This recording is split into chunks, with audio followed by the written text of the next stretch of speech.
Hi guys, so I'm going to show you how you can digitally create a kind of piece of work in the style of Deborah Sandersley here.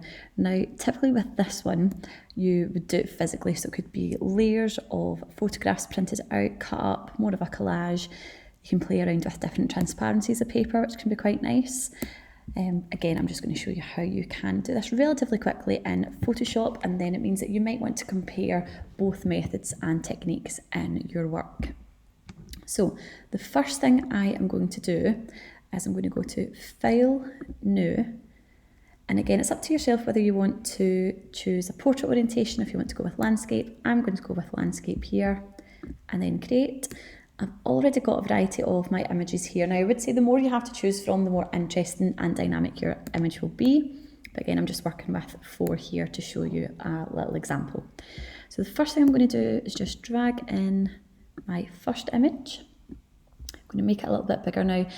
If when you start to size your image you can see that it doesn't keep the same constraints, therefore my image might be slightly skewed, what I can do is hold down the Shift key, and you can see that it keeps the ratio of my image exactly the same.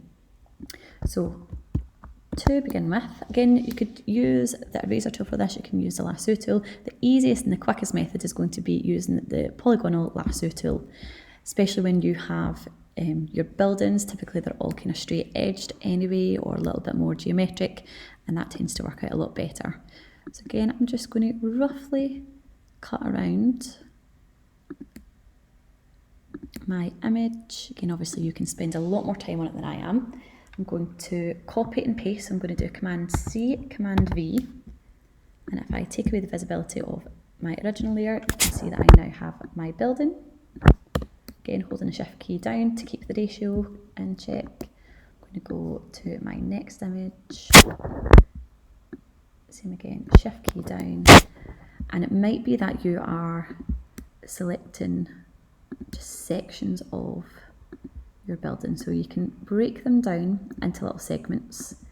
You can have it as a whole, you might want a variety of both to create a slightly more dynamic image, but again you're going to spend a little bit more time on it than I am here, but the technique is going to be exactly the same. So again it's just a polygonal lasso tool. It means I can relatively easy cut around my shape or select my area, copy and then paste, so Command C, Command V. Then it also means I can go back in my original images unaltered, so I can always go back and utilize that. I can make this one a little bit bigger, and you can start to think about layering up your images. So again, it's going to be exactly the same technique.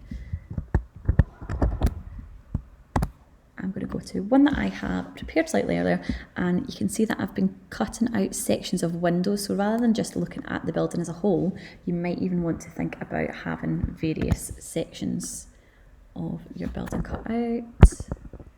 I might want to flip my image the opposite way, perhaps make it a little bit smaller. Again, you can start to think about some more creative collages. So you can leave it in colour, you might want to enhance the saturation, play about with the levels or curves, etc. You may want to change it to black and white now. If I put on a little mask of black and white, so I'm going to go just underneath my layers, the little half grey, half white circle here, select black and white. It's going to put that filter on everything. Again, and then want to enhance the brightness and contrast. So brighten up a little bit. Really want to emphasise the contrast in the work, and it does that overall. However, if I am looking to do it individually, so depending on the exposure and the type of building that you had photographed, you may want to do this individually for each layer. In that case, what I would do, let me just delete these two, what I would do is take it layer by layer. So I'm just going to pop these in the trash. So take it layer by layer. So I'm going to start off with my first layer here, and again it's exactly the same technique, so changing it to black and white. I then want to, so for this one here, I might want to up the contrast a little bit more, make it a little bit brighter. Might want to then go and look to curves. Now again, when you start with curves, it is a straight line. If you make it so it's a subtle S, I can pick up my highlights and I can pick up my low light. So I'm really enhancing that contrast. Once I have finished with that one, what I would then do is merge visible. Now you want to be saving your work as you go, so you may want to have two working files. So you might want your layers to be kind of visible and separate here, and then I'm going to have another one where I go to layer and merge visible. Then I can take the visibility away from that one and keep doing the same with each of these. So again, depending on your image, you might have to kind of tweak and tamper with them on an individual basis.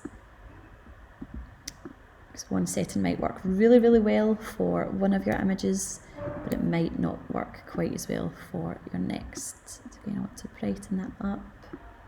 So I want to increase my contrast, and then I can go to layer and merge visible. And then you can see I have two entirely separate images, separate black and white edits, and that's how you can move forward with your work. So again, experiment with various compositions, different building types, black and white. Do you want colour? Could you have a combination of both? This is where you can be really creative with your work.